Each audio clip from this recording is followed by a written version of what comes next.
səssiz mən darıxıram hər küçə bir xatirə, hər daş bir səs. Səni düşünürəm amma yolunu gözləyirəm, sənsiz şəhər amma mən buradayam hələ.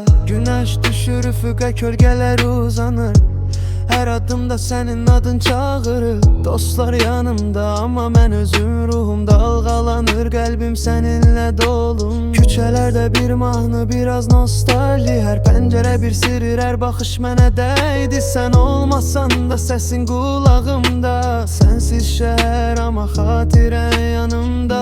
Addımlarımı say, hər biri bir hekayəyə, səni xatırlamaq biraz da ağrıdı bəy. Amma ürəyim döyünür, ritim tapır, sənsiz şəhər belə mənimlə yaşayır. Sənsiz şəhər amma mən buradayam, hər gecə səni axtarıram, hələ də dayanmışam.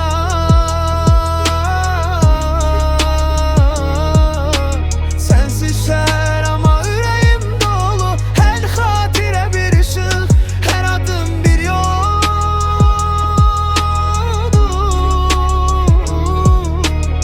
Yağış yağıb, damlarda izlər qalıb, hər damla bir xatirə, hər künc bir sir qəlbimdə sən, ruhumda mən. Sənsiz şəhər amma içimdə həyat yenə də var. Biraz duman, biraz sükut, biraz gülüş, hər anı yaşa, hər an bir boşluq doluş. Dostlarla gülürəm amma səni axtarıram, sənsiz şəhər belə məni buraxmay bilirəm. Qar pəncərə açılır, hər gecə danışır, səni düşün.